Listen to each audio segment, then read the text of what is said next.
here with Jake Willson, and we're here at the West End in London, where Jake's playing the Book of Mormon. Can you tell me a little bit about how you get into session work and stuff? For those particular types of job opportunities, such as working in theatre or whatever, you're in the slightly unfortunate position of having to have done something like that first and then go into it. So I was, in a sense, lucky earlier on in my career to have done some theatre work, and then later on, because I'd done that and had some other opportunities, some professional theatre work, and sort of this snowballs when you work with certain people on certain things and they go on to do other work, and you kind of become part of the cloud of people who do that sort of thing. For the kind of musician like me, it seems to be one of the only ways to make decent money now, outside of the internet. So would you sort of say that's like your bread and butter kind of thing? Absolutely, at this point in time. But the crucial thing, I think, is that people are maybe asking these questions of what to do with their career, but they're a bit like further on. But if they did want to get into it, I wouldn't be too disheartened, because you can go and, try to play on some amateur shows and see if that thing is even for you. And then, the line between the sort of professional theatre world and then the rest of the jobbing musician world is actually fairly blurred and kind of zigzags over quite a bit. So there's no reason why you wouldn't meet the sort of people who might help you get advice, but be a yes man for a bit. Eventually, kind of the thing that will work for you sticks. Are there certain qualities that you need as a guitarist to be able to do shows like that, for like sight reading, for example? Or you don't necessarily need to sight read to do them, but you need to have a good grasp of comprehension of written music. Without that, you might find yourself in hot water. Similarly, some experience working with conductors can help. You have to respect the authority of the hierarchy in that environment, not necessarily for the good of the music. You might have opinions of your own, MDs can be wrong just like anyone else, but it's more because of the smooth flowing of the day in, day out work that you're doing. When you first started to have an interest in the guitar, was there sort of a lot of music in your family, or? My life revolved around playing football, but my family setup was very guitar centric.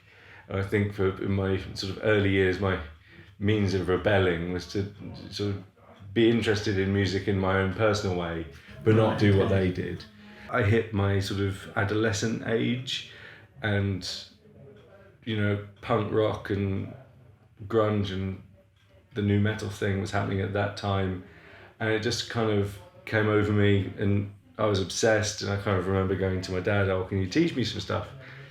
And I remember looking at some tab on the internet, straight away, printing it out. And I can still see myself sitting on the edge of a bed with some tab on my knee, working it out. It's a similar, it sounds familiar. But I was very lucky in that my dad, put in my hands the first guitar. I was playing a Fender Strat. Wow. Nice. So I had a very smooth path to the acquisition of equipment and wisdom and expertise, so that all hit very quickly. I had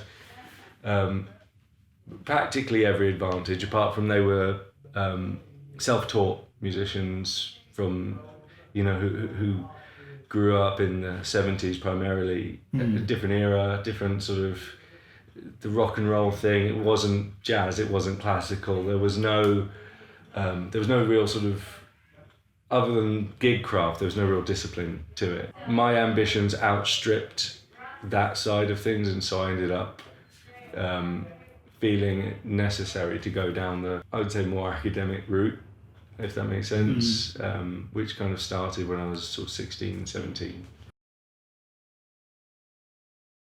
you got the scholarship for the Berklee College of Music.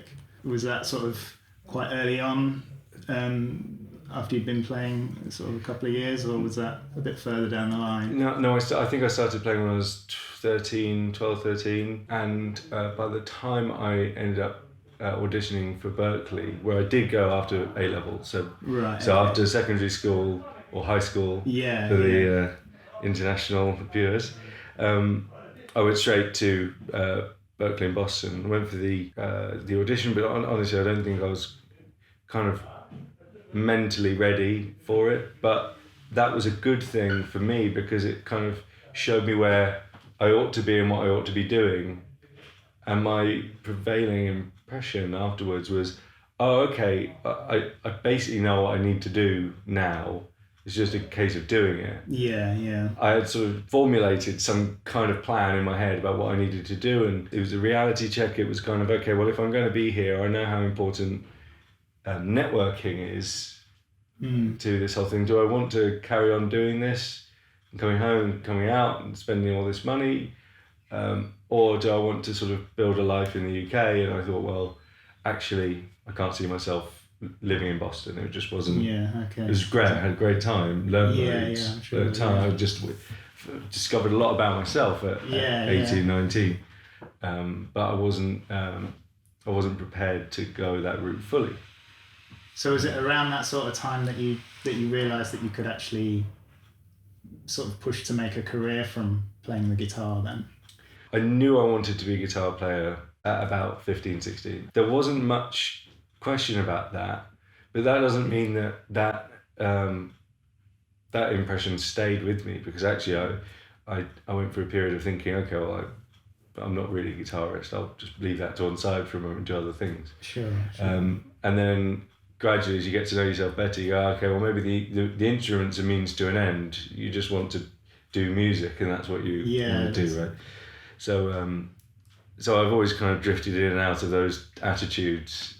And obviously, when I got back from the States, I then embarked on my degree at Surrey University, which was a different sort of experience. That really, I think a lot of what I am today as a musician comes from that. It was kind of like an apprenticeship into specialisation, which is a bit of a cold way of putting it, but you do learn that there's a lot of value in that, not just for the rest of the world, but for your own sense of achievement or whatever. So it's kind of like you should be thinking of what are the things that only you can do, and work out whether those are things people want, and if they're not, try to sort of think about how those two things come together.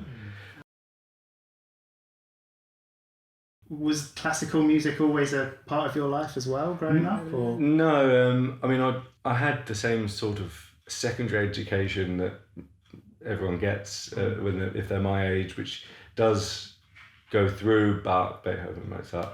You know, it's just unavoidable. But I loved Zappa, and there were various things with Zappa which kind of crossed over into that territory. Yeah, sure. And then, I remember hearing some sort of Stravinsky and Sibelius and all these great composers. And then fast forward to kind of a couple of lectures in, I'm sort of learning about the contemporary classical world, learning more about Ravel, Mahler, harmony, Schoenberg, and learning about it properly and going to the library and reading books, getting scores out.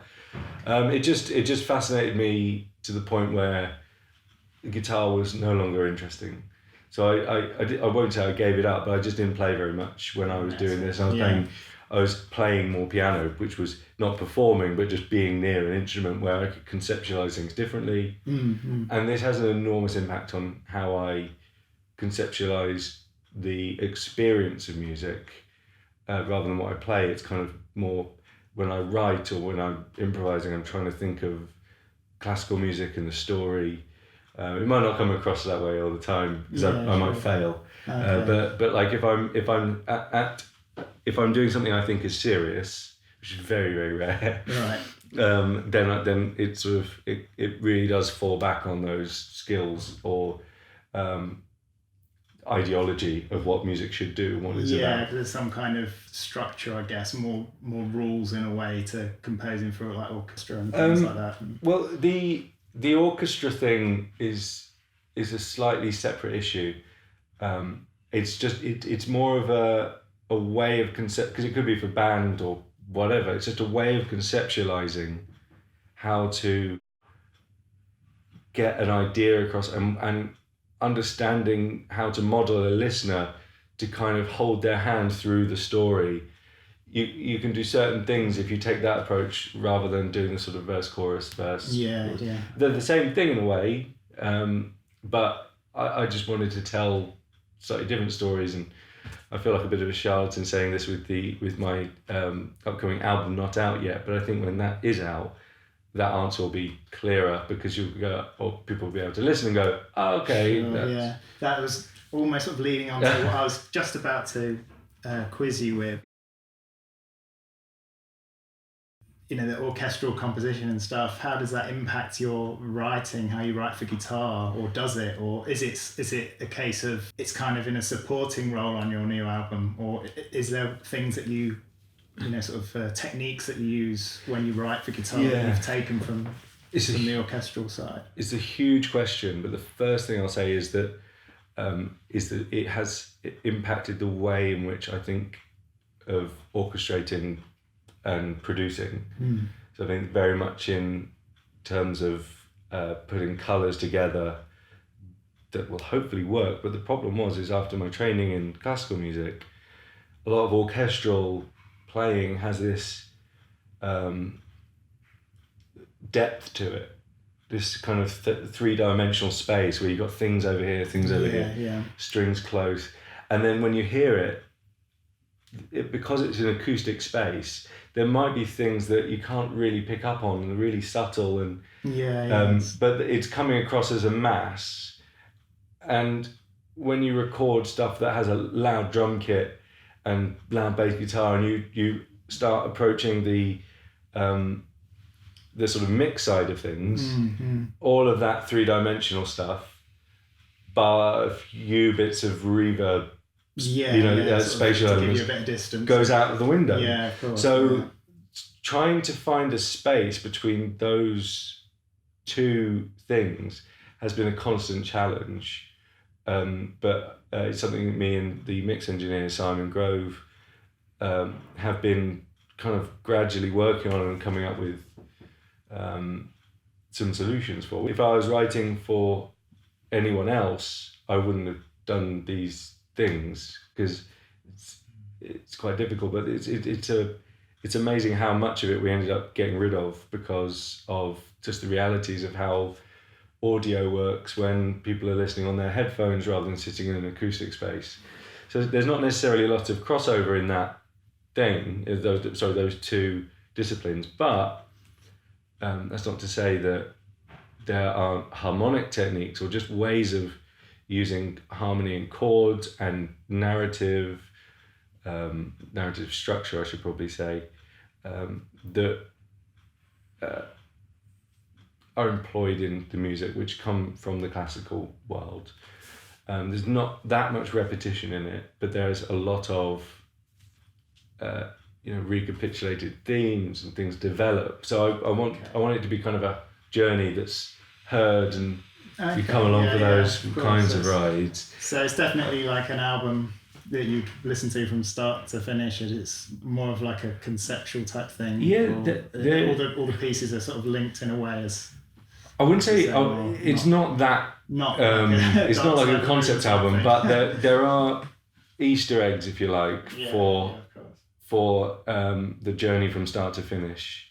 If one were to do that, even if you're just familiar with it out of sequence, you would know that there are certain things that happen that are kind of self-referencing and all that, which is another thing I learned kind of at university, had a powerful effect. It's just sort of, it's the culmination of those years of thinking about music and trying to apply the classical side to the guitar thing. And for years it was really hard for me to make those two gel. It still is, but what I've come up with, I think, is it might be a kind of 80-20 relationship. It's primarily a prog rock album. You're at the mercy of other people's schedules. Yeah, even if it's doing a session at the studio. We had one thing where everything was ready, but there was a cancellation, and essentially the next time all parties could get in the same room was in 3 months. Yeah. For that period of time, the amount of redrafts and kind of mixes flying back and forth and things like that, it's been really cool. But I think actually this thing one of the reasons why it's taken a long time is because it actually started to surpass my expectations about midway through. Then I kind of went, oh, okay, well, this could be really all right, so I'm going to maybe redo some of this other stuff.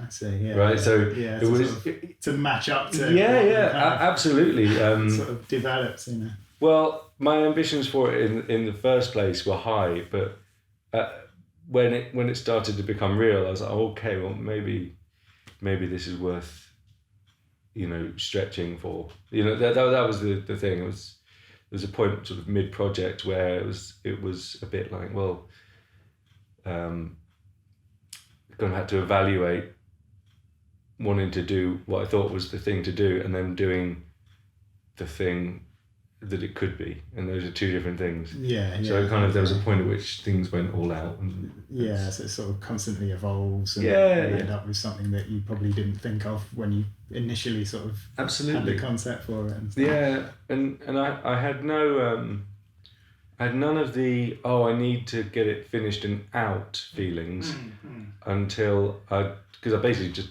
since it's been done, I've written like another album of stuff. Sure. And now I feel like this other stuff is like it's a bit of a rock to drag around. Yeah. While this other stuff's going on, and I mean, it's not like you're going to be sort of, when you've released it, you're going to be out touring the album, or is it going to be something like that? Unlikely.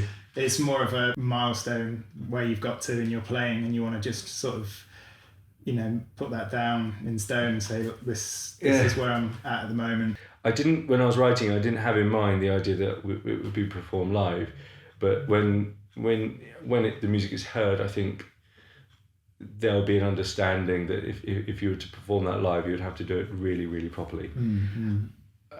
As such, I have no plans on it, but I don't rule it out. But the economics are such that there would have to be such demand for that. Right, I see. That there are bands I can think of who have kind of live ready stuff that can just go out on the road, and it works really well.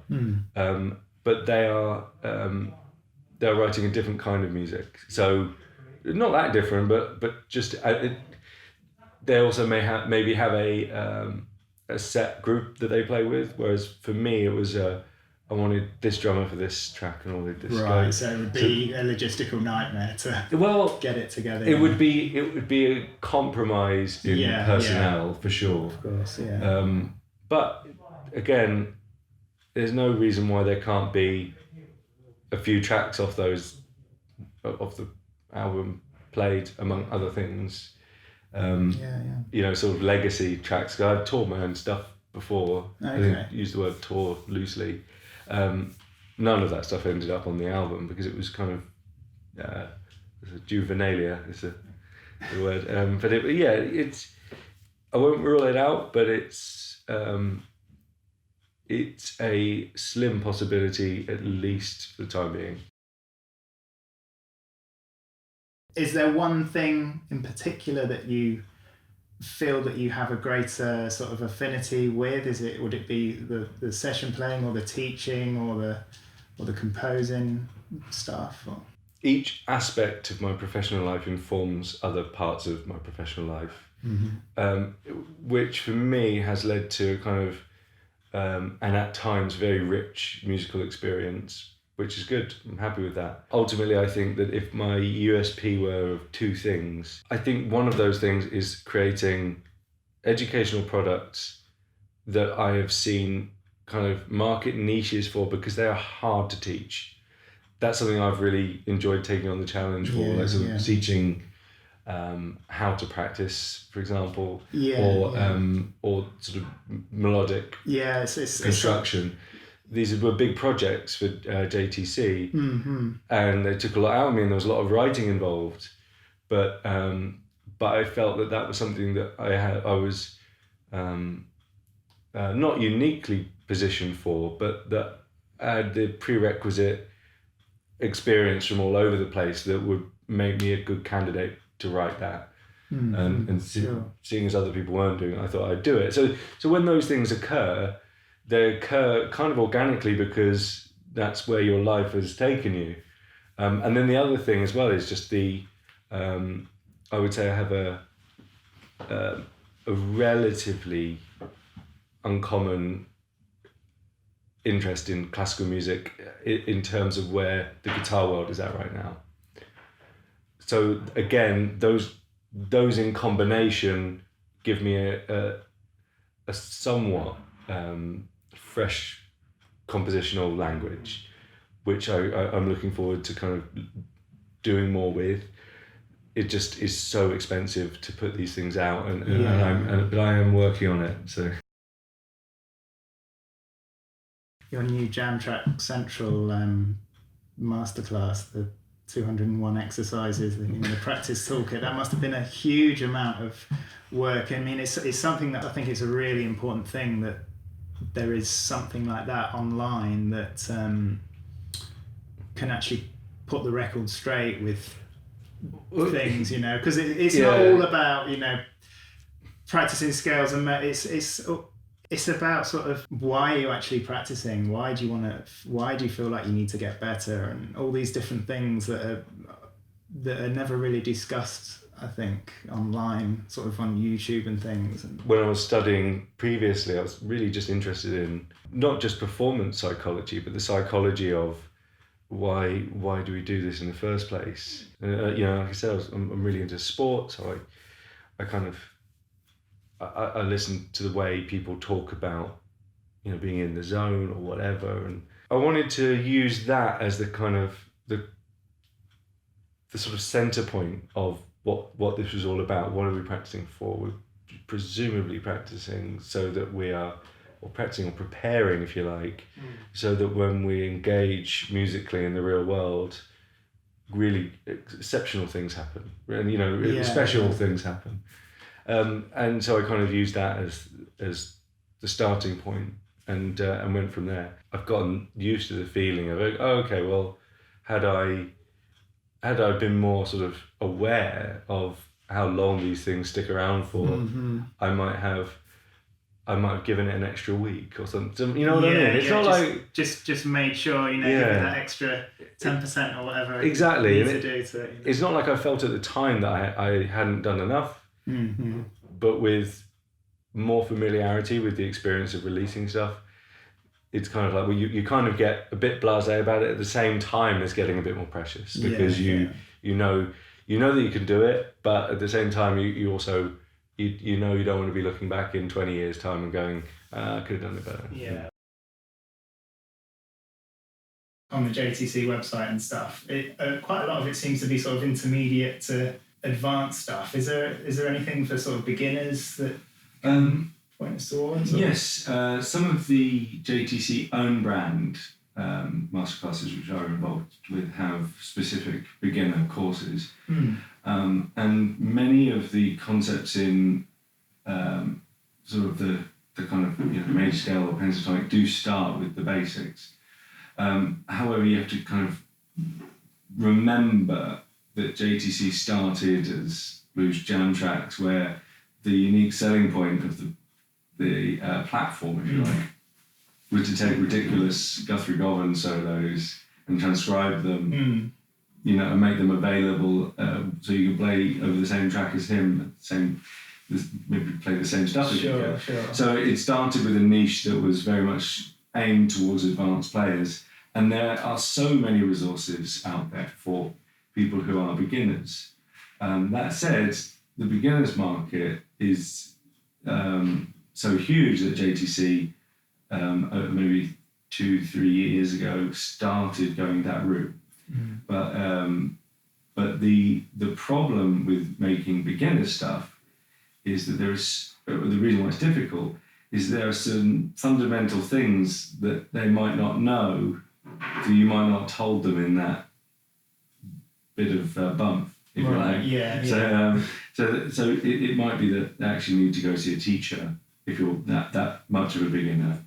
To deliver the actual sort of the legit education that you need. I just wanted to chip in, sorry to interrupt you, but yeah, I think that's something that you can't get from learning that online way. Is if you're really sort of at the beginning of your journey with a guitar and you're just starting out, and you kind of need that one-to-one sort of tutor to make sure that your posture and your fretting hand, how you're holding your pick, all those things are there before you try and look towards any more sort of intermediate or advanced stuff. And I'm sure there's many players out there that could have, if they got that bit right first, they could have gone on to achieve more. It's a case of efficiency, isn't it? And there is a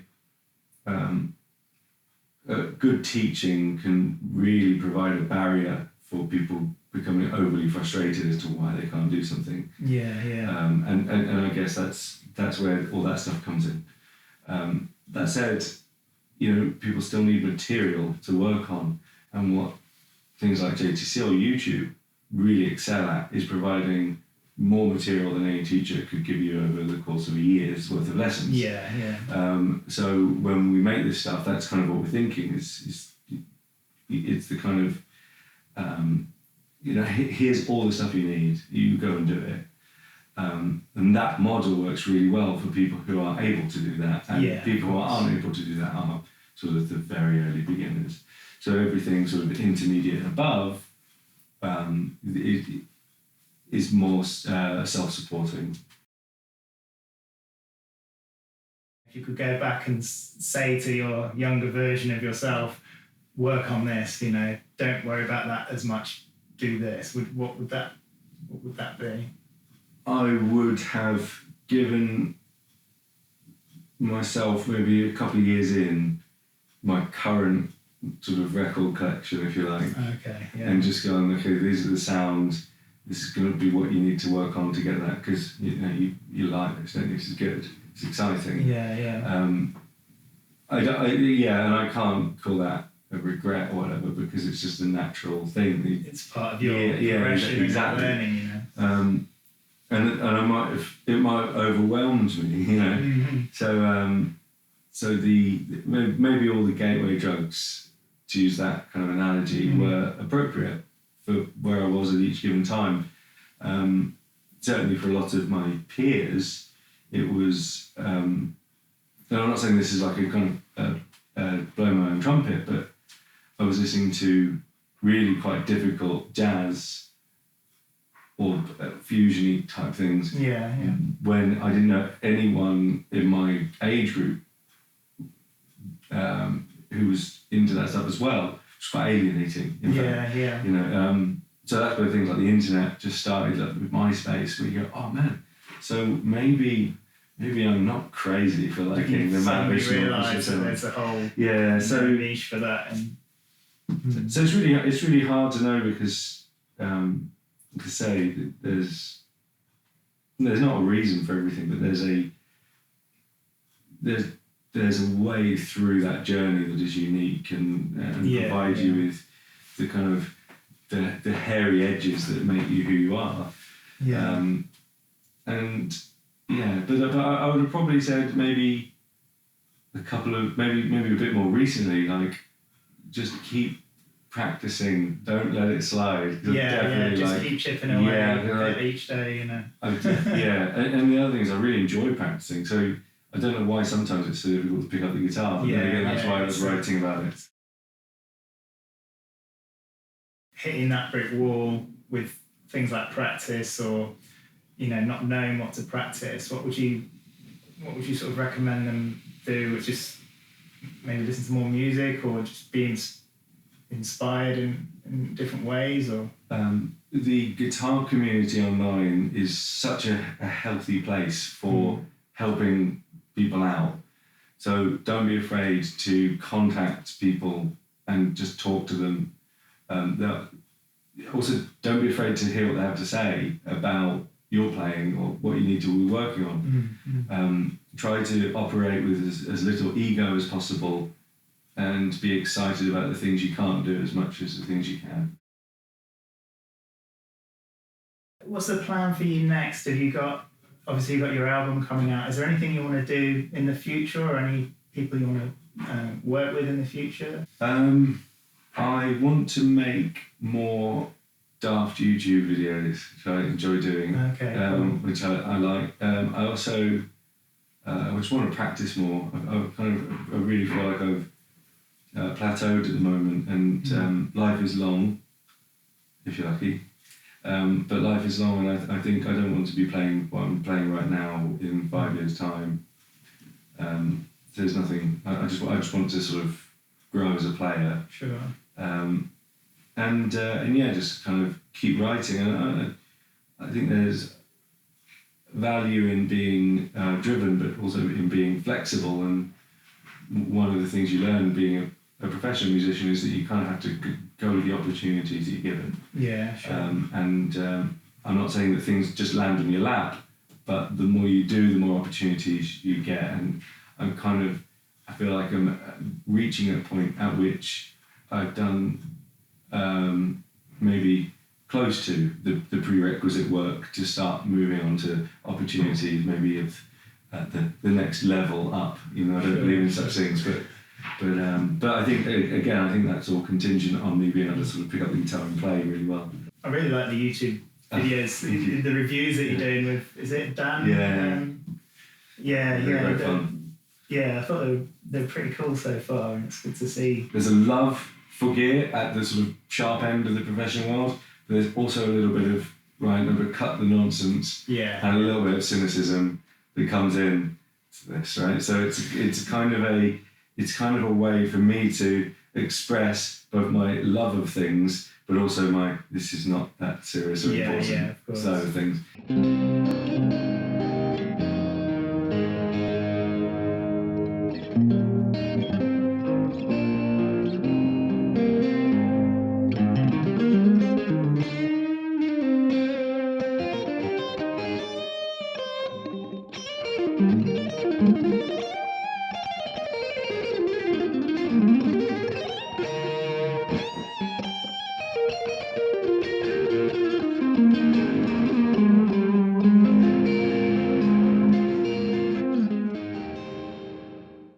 Creative, so again, when it comes to making those things, I just treat them as creative projects and don't take them all that seriously. I'm not trying to get endorsements. Put it that way. And so you've already got Berklee and the banana. It's kind of an irreverence to it that I was keen to get across. Even just learning to use the equipment you have to the best of its ability is a real skill, and knowing your tone, as the cliche goes, is absolutely crucial. The way the professional world works doesn't necessarily mean that those luxuries will be at your fingertips. In fact, it can be the opposite. You're not always in control. So I think the biggest market, or the people who I'm envious of, are the people who get to take out a sort of 50-watt head and a 2x12 and an analog pedal board, with all the sort of with all the gadgets, and they get to play loudly with a band live. Don't really often get to do that, but even touring guys now, most of them are using Kemper, and if they're using their own gear, it's a compromise, and it's something that they might have to go and do another session with, so it can't be the perfect thing for that, or the perfect thing for them. Yeah, sure. So it's a complicated relationship that people have with gear. Yeah, of course. And I advocate people trying to be wise in the way they spend, and try to get the things that actually will make a difference to their lives. Cool.